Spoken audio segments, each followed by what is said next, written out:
This is Girls Stop Playin', a weekly show that empowers Black women to stop playing with their potential so they can live a life that they love. I'm Coriel, your favorite homegirl, and I'm on a mission to help Black women make the money and get the honey. You can have it all as long as you're willing to work. This is the Girl Stop Playin' podcast. I'm your favorite homegirl, Coriel, here to encourage you to stop playing with your potential and start working for what you want in life and in love. You already know that I'm bringing you the information and the conversations to help you make the money and get the honey. You can have it all as long as you are willing to work. And we have a special working woman in the building. We got my girl Arrey Ory in the studio. Hey. Fabulous woman in white. Listen, your branding is so tough that your girl had to find her own cream to wear, okay? We had my show, but I said, I'm going to match my guest I love it. today. And you look fabulous. Thank you. So Tabo was asking me, like, who's this next guest? Like, tell me about her. And I didn't even know where to begin because I am just getting caught up with the evolution of Arrey Ory. We go way back. Way back. To several lifetimes ago. I feel like at this point. Yes. But talk a little bit about who Arrey Ory is in this season. Yes. And then we're going to go back. Yes. And I love that question. First of all, thank you for having me. We do go way back, so it's a pleasure to be here. In this season, I am, first of all, authentic. And I think that that's something that I have been chasing for so long. You know, in life, you evolve, and so you're constantly trying to figure out who you are. So first and foremost, I know who I am today. I am a writer, and in that encompasses writing screenplays, TV series, film, books, of course, a ghostwriter. And then I am a multifaceted entrepreneur. And so under that umbrella, there are writing retreats. There is an independent publishing house. There is also a company that creates luxury accessories for travel.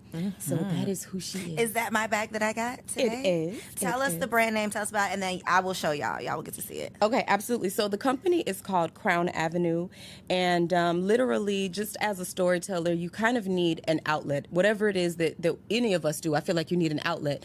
And so for me, that became designing pieces so that when I had a fabulous way to store my laptop, or when I was going to meetings, I needed to have multiple pieces, but I wanted something that was aesthetically pleasing and cohesive, statement pieces, but also functional. So I started that company during COVID, actually just sketching bags, and then it expanded into pieces for travel. So I love them now. I make my family, which I am a wife, happy wife of 21 years, mother, and I have my family carrying my pieces everywhere as well. Yes, and I'll be carrying your pieces as well. I love it. So one of the first things that you said is just that you are authentic now, and you have like fully stepped into who Arrey is. Yeah. At the beginning of the new year, I was like, I'm not making a New Year's resolution, but what I kept saying to myself was, I'm going to be all of me, like the fullness of me. And I still haven't really figured out what that means. Right. But what led you to figuring out like who is Arrey? Because so many people struggle with that, and we end up chasing who we think we should be or who we think people want us to be, and then we're not fulfilled. Right. I got to this place literally by trial and error, and I feel like, you know, people are always looking for an answer. How do we get there? You get there by stumbling. You get there by being uncomfortable. You get there by continuing to live, you know, each and every day. I really feel like life and who we are supposed to be, how we're supposed to show up, it's kind of like, you know how when you're listening to any of the streaming stations and they play a song, right, in an effort to create a playlist. And so you can either thumbs up or thumbs down that song. In life, we have to thumbs up or thumbs down experiences. We have to thumbs up or thumbs down people. We have to thumbs up or thumbs down energy. And so when we do that, we get closer each and every time to cultivating the playlist of life that makes us happy, that brings us joy, that gives us, you know, exposure to the experiences that we really should be having. So what did life look like before you came to this conclusion, or before you got to this space? Like, what did inauthentic, is that the right word? What did inauthentic Arrey look like? You know, I was really trying to be And this is a term that I've been using with one of my clients. I, too, had the perfection plague. And I think that as Black women particularly, we attempt to wear so many hats. You know, you and I both know there was a season where the term boss was like the buzzword, like you need to be a boss. And now we're in this space of giving ourselves permission to live soft lives, whatever that means, however we define that. We're in a space now where we are not glorifying struggle. We're not glorifying hustle and how hard you can work, because we understand that those things have been detrimental to us. That language has subtracted to our life's experience, from our life's experiences.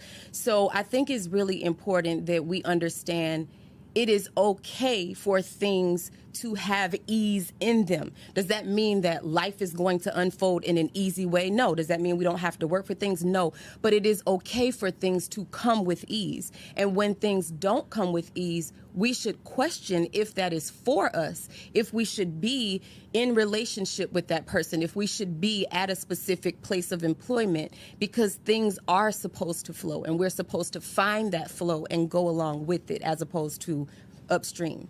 So prior to Arrey Ory, the multi-hyphenate entrepreneur extraordinaire, you were in the classroom. Yep.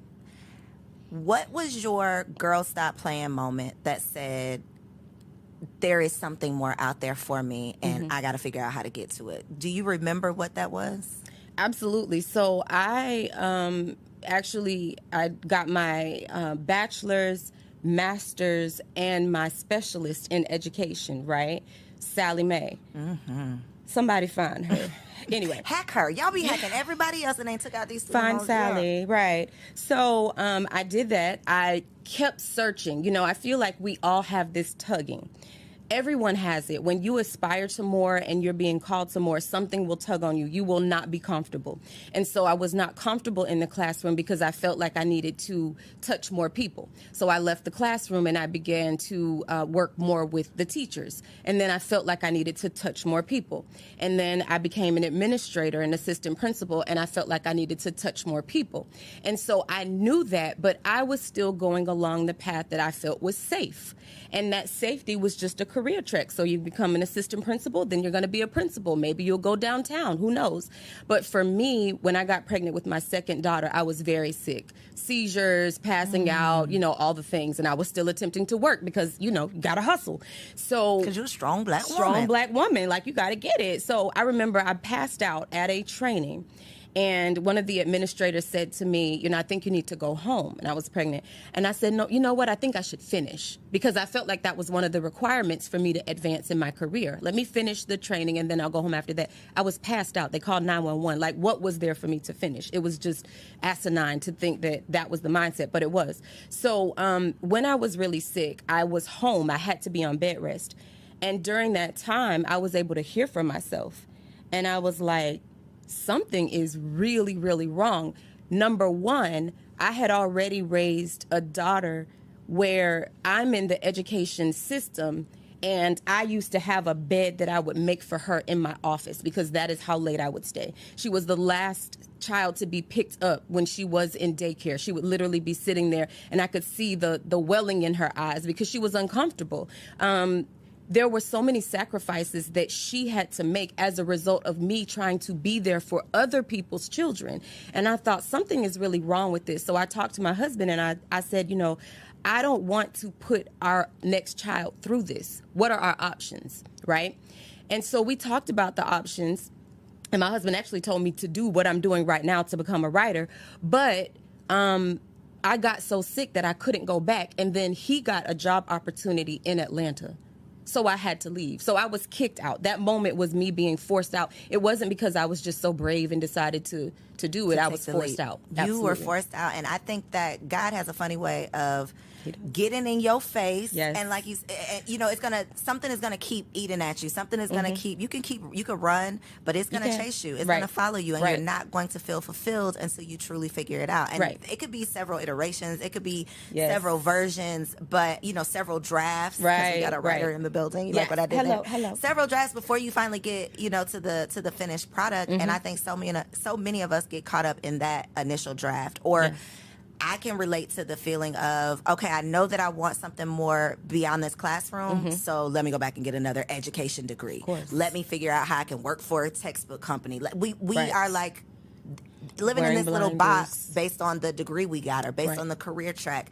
And Right. so, you know, I hate that it had to be those circumstances literally that set you down. Yes. But I love that you got the opportunity to hear Yes. from yourself, I did. because that's one thing that most of us don't have. Like, we don't have the luxury Right. to just sit Right. and think and hear from ourselves, Right. hear from God, get the plan. Yes. And that's a lot of times why we end up just kind of spinning our Spiraling. wheels. Yes. So I wanted to know how your husband has evolved with this new evolution, but you kind of answered a little bit, because you said, like, he saw you when you couldn't see you. So he did. told you, "This is what you need to do," way back did. then. He did. But a lot of times when your husband doesn't marry the entrepreneur, sometimes he doesn't know how Yes. to handle the entrepreneur. So Right. what has your marriage, like, how has your career impacted your marriage? Right. Very much so. Very much so. Like, first of all, he said, you know, why don't you just write? And I was like, that's crazy. Like, you know, you can't make money doing that. Why would I do that? And the first problem is that I associated self-worth with my ability to generate an income. So that was barrier number one. Well, how do you not do that, Audrey?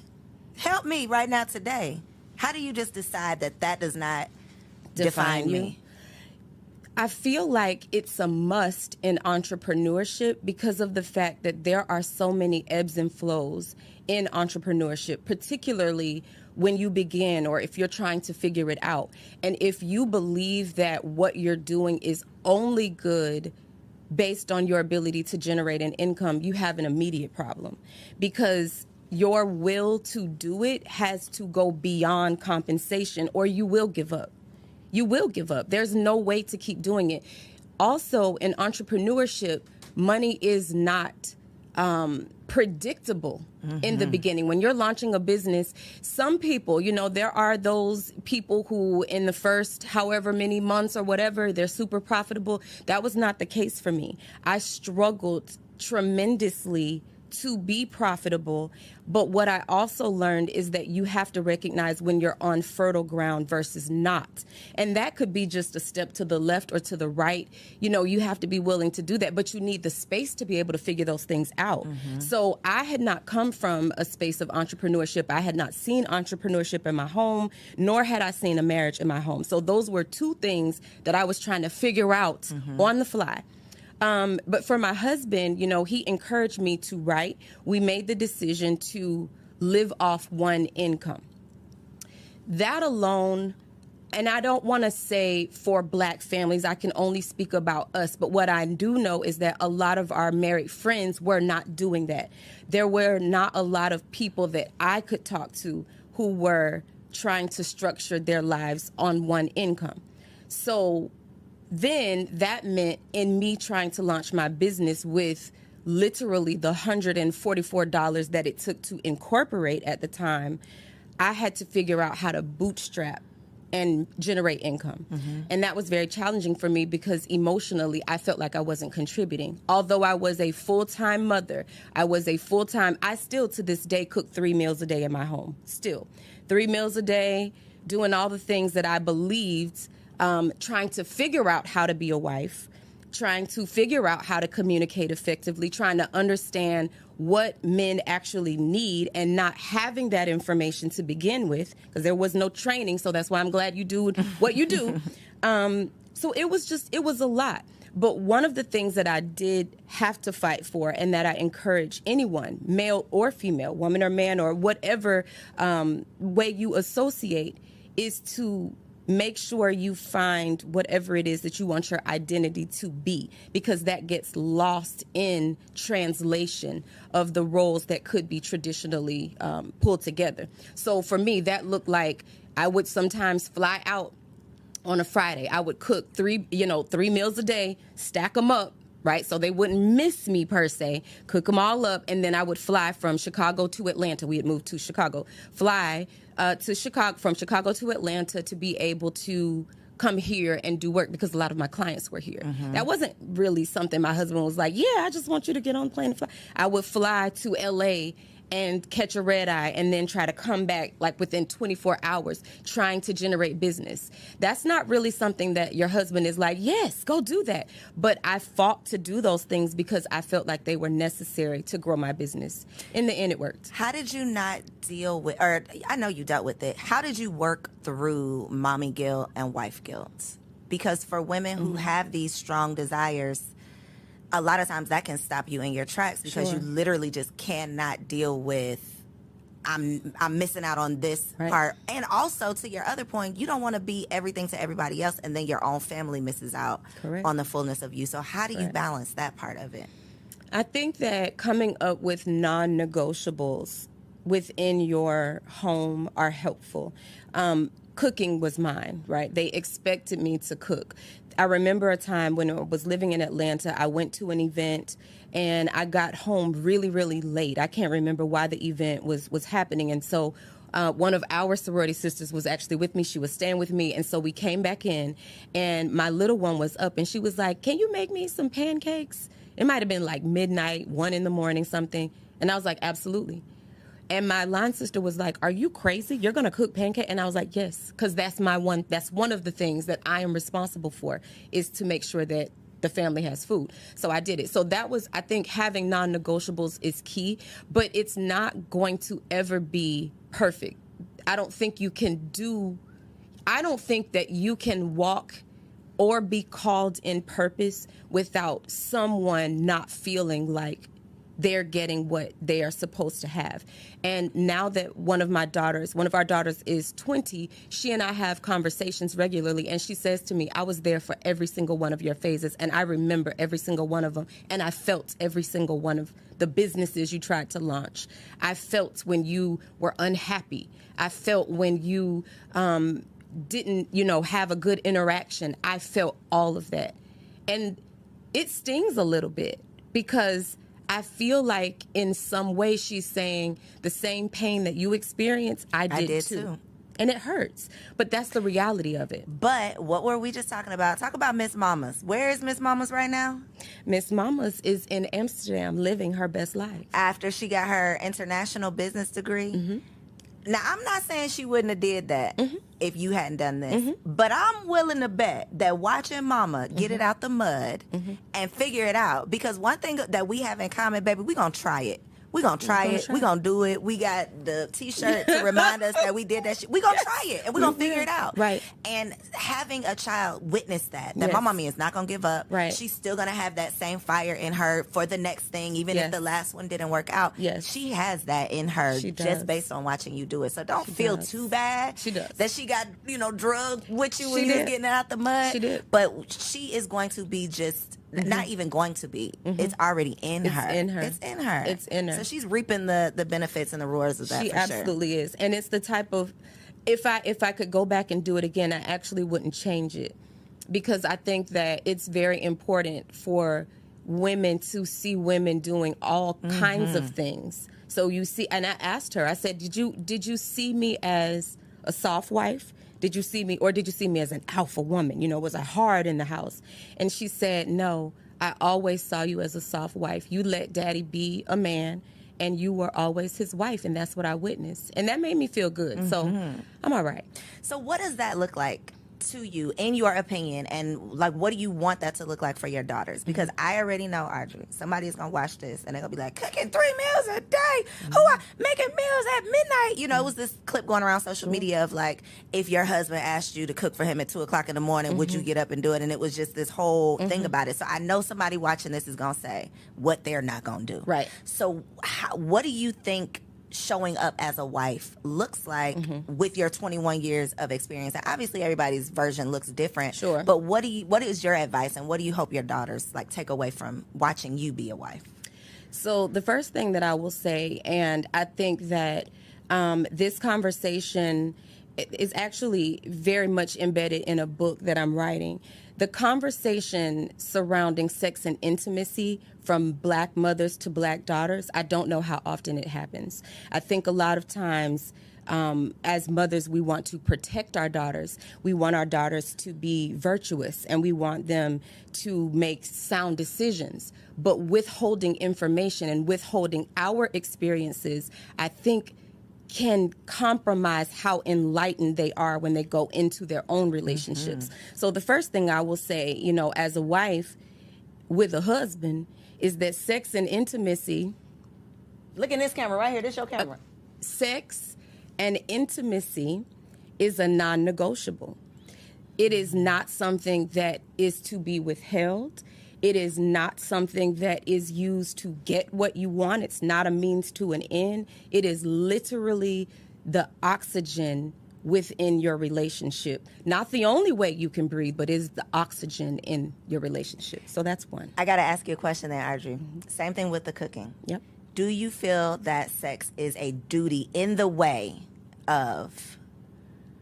If my husband, if I got home from this event late, I'd have had a crazy, terrible day, and mm-hmm. I really am just tired as hell, mm-hmm. but I came home to my husband, and now he wants to have sex. Mm-hmm. Do you feel that it is I feel like duty is just not the appropriate word, but do you feel like, yes, I'm going to have sex whether I really feel like it or not because this is my wifely duty, or do you feel like I'm going to catch it in the morning? We can get a quickie in when I wake up. Right. Well, I think that there are lots of ways to approach it. You know, one of the things is that I feel first and foremost, I came into marriage without all the information. Had I known ahead of time how important that was, I think that my mindset would have been different. So over time, I've had to have a mindset shift. I now understand that it is not about doing it as a duty because your husband doesn't feel wanted, needed, desired when you're doing it as a duty. He wants you to be excited about it and to be thrilled. And so I would definitely approach it from a perspective of I'm here to have quality time, you know, with the person that I love. I also look at it as though the lights are on. There's food in the refrigerator. I'm not worried about what's going to happen. And he doesn't get to choose when to make sure the lights are on. He doesn't wake up in the morning and say, well, you know what? I don't feel like going to work today. So, you know, if we don't have any food, it'll be all right. He doesn't get to choose. He doesn't get to choose and say, well, I'll just see about that in the morning. He's working. You know, he's making sure that our foundation is set. Mm-hmm. So I feel that I'm happy. I'm honored to do the things that will make him feel good about what he's doing out in the world. Come on, wife of 21 years. So you little young single girls out there talking all that shit about what y'all not gonna do? That's why you still single. So raising your daughters with this in mind, we don't have these conversations in the Black community. Right. To your point, it's like, don't stay away from the little boys. Don't bring no baby up in here. And that's where it usually ends. Right. How do you navigate the line between teaching them the importance of sex and intimacy in a marriage mm-hmm. versus the sexy red culture that we live in? How, like, raising a little girl in this world, I just cannot imagine. How do you navigate that part of it? Right. Well, first of all, you know, I acknowledge the fact that they have access to the information, whether I want to provide it to them or not. Mm-hmm. You can watch anything on Netflix. I mean, my daughters give me the Netflix recommendations. They're like, oh, you need to catch this show. And I'm like, you watch that? You know, and I thought that I was saying, well, don't watch this, don't do that. And I realized they're going to have access to the information. So our conversations are very candid. Our conversations, to the point now where my daughter, the one that is 20, it's not even uncomfortable anymore. We talk about everything. And the same thing with our daughter that's 14. We have those conversations. We talk about intimacy, and that's the way that I word it versus saying sex. Mm-hmm. We talk about intimacy because intimacy is what is shared between people who care for one another. Sex, you know, anyone can have sex. Intimacy is what we're all after. And it is human for people to do that. You know, this is as human as it is to open your eyes in the morning. That is how intimacy should be and should be talked about. It is not a bad thing. It is not taboo, particularly when it is shared between people who have made the decision to be committed to whatever relationship parameters or boundaries they've set. So 14-year-old daughter turns 16 and she comes to you and she says, Mom, I really care about XYZ boy that I'm dating. What is your advice? I would really want to talk to her about timing. I would really want to talk to her about the way that she is going to go about making those decisions. Because what I also know is, as much as I would like to say, wait, she might or might not. I'm not okay with her not waiting. I don't want to say that I'm like, oh, yes, just go do it. That's not the case at all. What I do want to be, though, is realistic about what is happening in life and what people are doing. We also are a family that is rooted, we're rooted in our spirituality. So we go back to that. We read together. We go to church together. We talk about all the things. But I would really just ask her to continue to talk to me about making the decision. Let's have multiple conversations about it. Let's role play about various scenarios you could be in. Let's talk about what happens on a date. Let's role play, like pretend I'm the guy. You tell me, and I will say different things. We would go that far to that extent because I just want them to be prepared. I don't want them to feel like, wow, we've never even encountered this decision. And now I'm on my own trying to figure this out with a 16-year-old brain. Right. It's tough. It's hard. tough. It's hard. Do you feel like you are raising your daughters to be wives? Absolutely. Absolutely. If that's what they want. Because again, part of the conversation is you should aspire to become a wife. We should be raising our, black women, we don't raise our daughters to be wives. We tell them to go to school, get a degree, don't ever need a man, that part. Right. So, do we need to start encouraging our daughters to get married, but then also not wanting our young girls to feel like they are worthless if they're not a wife? Right. How do you balance that part of the conversation? And also, are you planning to encourage them to explore commitment, marriage younger? Because you got married pretty young. Like, is that something you would encourage them to do or no? Well, our oldest daughter is actually in a relationship. She brought a young man home for the holidays, and they very much, enjoy each other. So we talk a lot about marriage and the prospect of it. And I share a lot about communication. I share a lot about, it's great to feel strong, but to also find softness. I share a lot about the things that I would have changed or the things that I would have tried to grow in, the areas I would have tried to grow in sooner. So I'm very open about those things, and I share those because I want her to build her own perspective as far as what she wants to be in a marriage, if that is what she chooses to do. I don't force marriage on them. I just want them to find happiness. I share with them that, their father and I are companions. I love having someone to do life with. I love knowing that once they leave the house, like we have two that have already left the house, and one that will leave the house, that I have a friend, God willing, that will still be there. And we look forward to doing things together. I am a girl who will go to the movies by myself. I will go to out to dinner by myself. I really enjoy my own company. And I share that as well, that you have to be okay with you first. Because if you're not okay with you first, then you're going to be leaning on that person to be something that they really shouldn't be responsible for being. So I share, in both ways. But I am hoping that they will see, because I think that you learn more by what you see, versus what someone says, what being a wife could be for them. How important is it showing your girls friendships? Because I know you are a girl's girl. I feel like you're a girl's girl. I don't know. I think so. I think you have quality friendships. I think that they've probably seen up close and personal what a friendship should look like. Yeah. How do you navigate that part of it with teaching them like that friends are important, showing them what friendship should look like, but then also the self-love aspect too, because that's a conversation I think that starts too late in life. Right. Yes, for sure. Well, I have friendships that have lasted a really long time. And so I think I share with them the quality of friendships are better than the quantity.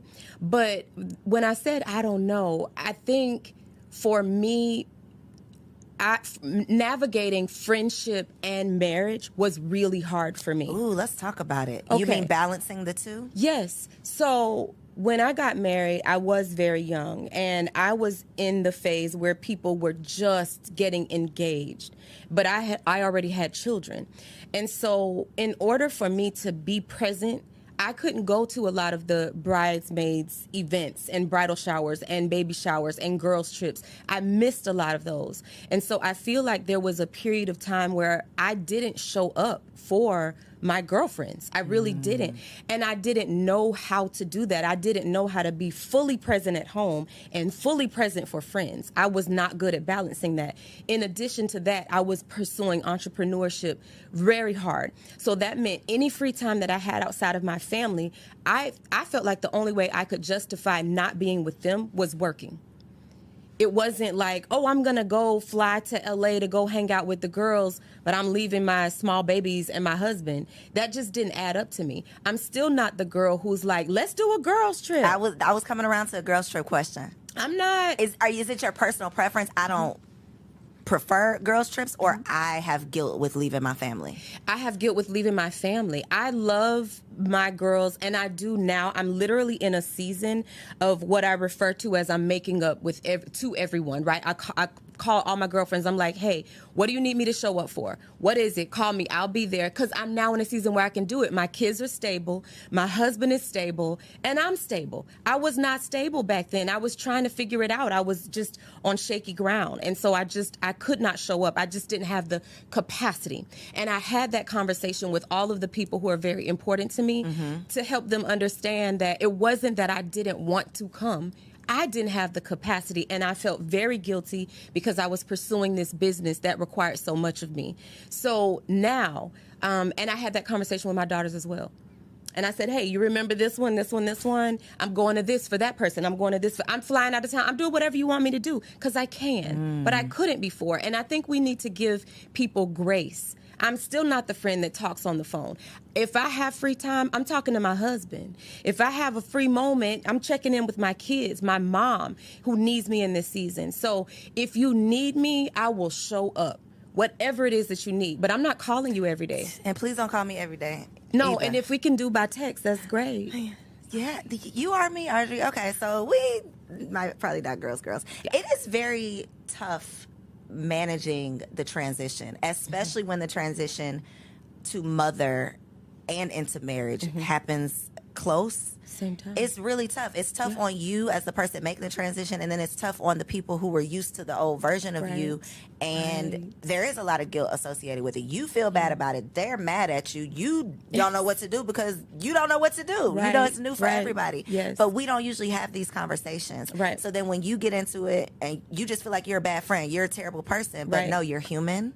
You are becoming a totally different version of yourself, and you got to give yourself grace to figure it out. And hopefully your girlfriends will give you grace too. Yes. You know what? Everybody, all of my friendships are intact. And I literally had one person to say, I love you for acknowledging this. And I am so honored to be friends with the woman you are now, because it took you going through those seasons to be who you are now. And it brought me to tears because it was beautiful. So yes, I was just trying to figure it out. Just trying to figure it out. So when you and your husband got married, he had a son. Yes. You have a bonus baby. Yes.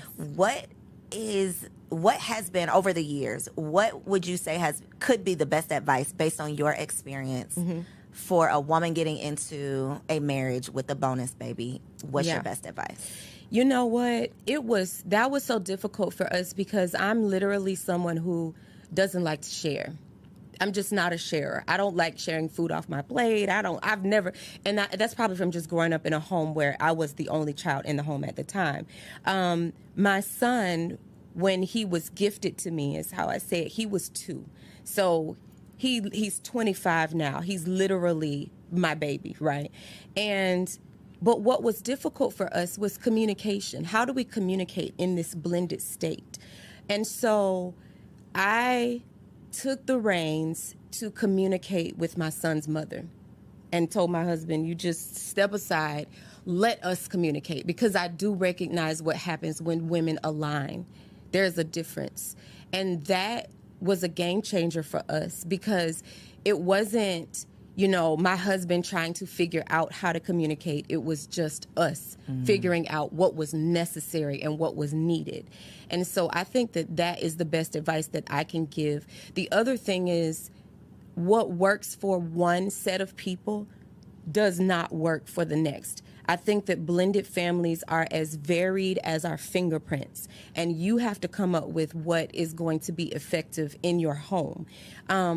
Also making sure that you find a way to align the energy. You have a baby who is shifting from one energy exchange to another energy exchange. You have children in one place who are in one circulation of energy, and new energy comes in, and that is a lot. And so finding a cadence is necessary. Talking up front about the non-negotiables, talking up front about the things that make you feel insecure, because I think sometimes we put pride in it, and so we are ashamed to say, now I'm trying to see is this over, or like, are we good? What y'all really doing at the drop off? You know what I'm saying? Like, and so you have to be upfront about those things. And we had to put ego aside. It has been a long work in progress. And the other thing that I will say, especially to people who are mothers of babies who are bonuses, the child feels everything. And it is so important that if you love that baby, that you make sure you protect and shield them from your own stuff, from the stuff of that child's parent, from your own spouse, and build a rapport. And so I explained to my husband, not that I ever expect that anything will happen to us, but had it, or if it did, my relationship with my son is so intact that that's your baby. He's my baby. I think that we get a lot of advice, parenting advice, mom content for mothers of young children. Right. That's usually what the conversation is. And I don't think that there's a lot of support or resources or conversation for empty nesters or just adult children, that transition. Yeah. What would be, I guess, your advice based on like 2 years in? Well, technically, you got 25. 25 and 25, yes, and then we still have 14 in the house, but she's grown. Honey. Yeah, basically. But how is that transition from, my oldest is 2.5. So give me some advice on, like, I know it don't get easier, so you don't have to say that. I have heard that enough. We know it's not going to get easier, but, like, help. You know what? I beg to differ. I think that it does get easier because, as your children matriculate, they become more independent if you train them to do so, right? So my husband and I have really, our friendship is just on 100. And we have so much fun. And we have so much fun thinking about when our daughter's not in the house. Whenever my mom comes and she stays with us, we like, child, we out of here. So I think that you have to build your friendship. Everything else is secondary. You have to build your friendship. That has to be the person that you want to call first. It cannot be your girlfriends because they're not going to be in the house with you. You're going to be left to live with that person. I used to think all the time, you would see people become empty nesters and then get a divorce. And it would be like, how can you be married for 20 years and then you get a divorce? But it's because you have nothing left. The kids are what make you have something in common. And so if you don't work on that relationship, I literally just texted my husband when I was on the way here and I was like, what's up? What's the score? 1 to 10. How's the sex and intimacy meter going? You know what I'm saying? Like, tell me how I'm doing. Yes. Because I'm good. So tell me how I'm doing. Speaking of, what do you think, from an OG wife to a newlywed, what do you think is a realistic goal for intimacy in a week? Right. That is... Come on. Okay. Oh, you're waiting for my answer? Yeah, I'm waiting. I'm waiting on your Okay, answer. well, I'm goal driven as well, because I used to be asking my husband, give me a number. If I can hit the number, then I feel Please, successful. yeah. But he would never give me a number. And I said, I feel like you don't want to give me a number because you feel like if I meet that number that It's gonna be you're going to over. be missing something. Mm-hmm. But, I try, honestly, this is going to sound... I try, honestly, because I heard a podcast recently, and there was a lady, and she said, multiple times a day. I don't know how you, get other things done, but I definitely try to do something, right, daily or every other day. I try really hard. Well, we'll be cutting that out. Y'all will never see this clip because my husband is not about to put the pressure on me. That is not what you're supposed to say, Audrey. That's an off-camera answer. Damn, daily? Or every other day. And I said, do something. Intimacy, there are lots of options. I think, too, wives, you have to find, variety. And so, yeah, I try. That's not every week. Things happen. My mother just had multiple surgeries. I'm caring for her right now. So, schedules are off. I moved my daughter. Schedules are off, but I try very hard. As a standard, that's what you attempt to do. In my mind. Okay. We're going to shift the conversation. No more marriage talk, no more intimacy. I want to talk about being a celebrity ghostwriter. Yeah. Because most of the girls who are entrepreneurs, who do any type of services, we would dream of doing whatever we do for a celebrity. That's ideal for most people. What has your experience been like working with regular folks and celebrity people? And what advice would you have for someone in any space that wants that type of client? First of all, if you want to work with celebrities, you have to be grounded in who you are. You cannot walk into a room and be so oh my gosh. You have to understand your talent and know your worth. I can't remember who it was, so I won't try to call a name, but someone said, they don't go into any business meetings thirsty because you always make decisions that are less than what you deserve. You'll accept something less than what you deserve. So I think the first thing is really being grounded in who you are, whatever it is that your talent or skill or service, you need to know that you know that you know that you can do that and be willing to walk away from the table and opportunities that do not serve you or your career. So I think that's first. The second thing is professionalism. Sometimes, and it's not just, I hate the fact that, people say, oh, we're black business. No, it's not. Unprofessionalism happens in many different businesses owned by many different people. But I think that the level of professionalism always supersedes the fluff. And I think it's really important to do what you say you're going to do. We get so many clients who have been scammed. We get so many clients who were promised something that was never delivered. In my line of business, it takes a while to compose a good book. What's a while? A while can be, 8. I've worked on books 4 months. I've worked on books 3 years. There's a book right now. And I work in the traditional publishing realm through my agent. And then I have an independent publishing house. In the traditional publishing realm, this particular client, what did she get? $1.6 million for her book deal? She did.